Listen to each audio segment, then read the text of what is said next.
नमस्कार, आप देख रहे हैं न्यूज स्टेट। मैं हूं आपके साथ सोनी।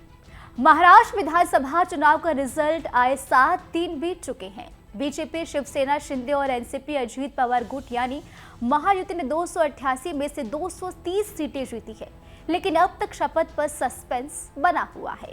शिवसेना के कुछ नेताओं का कहना है कि महायुति को इतनी बड़ी जीत एकनाथ शिंदे की अगुवाई में मिली है, इसलिए बिहार की तर्ज पर उन्हें मुख्यमंत्री होना चाहिए। अब बिहार में जदयू की कम सीटें हैं, फिर भी मुख्यमंत्री नीतीश कुमार है, तो वहीं पार्टी के कुछ नेताओं का मानना है कि शिंदे को डिप्टी सीएम बनना चाहिए। दरअसल राज्य की 288 विधानसभा सीटों में महायुति गठबंधन ने 230 सीटों पर भारी बहुमत हासिल किया।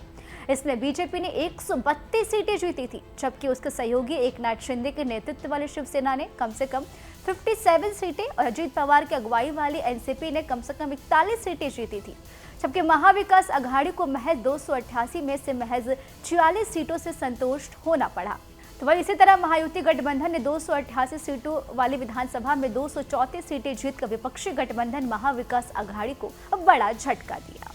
साथ ही बीजेपी 132 सीटें जीतकर अकेली सबसे बड़ी पार्टी बनकर उभरी है। ऐसे में वो राज्य में नई सरकार के गठन के लिए जरूरी बहुमत से मात्र से 13 सीटें दूर है।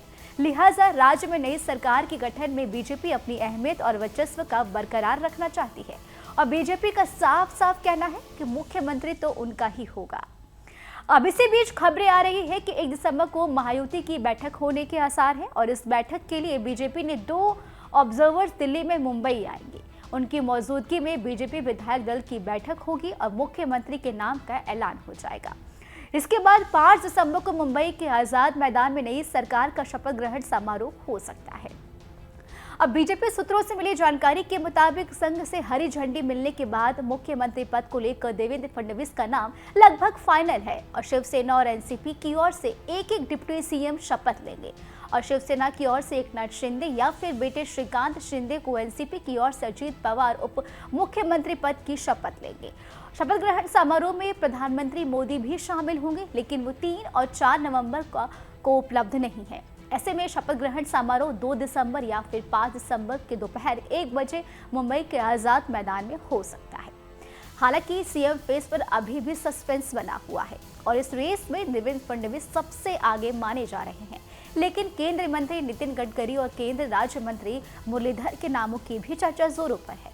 अब सूत्रों से मिल रही जानकारी के मुताबिक देवेंद्र फडणवीस राज्य के मुख्यमंत्री बनने पर सहमति नहीं पाने की स्थिति में बीजेपी के साथ साथ महायुति के लिए मुरलीधर मोहोल एक बड़े विकल्प हो सकते हैं। राजनीतिक हलकों में चल रही खबरों के मुताबिक अगर बीजेपी उन्हें संगठन या फिर केंद्र सरकार में बड़ी भूमिका देती है। दरअसल बीजेपी सूत्रों से मिल रही खबरों के मुताबिक संघ चाहता है कि देवेंद्र फडणवीस को जेपी नड्डा की जगह अगले बीजेपी अध्यक्ष की जिम्मेदारी सौंपी जाए।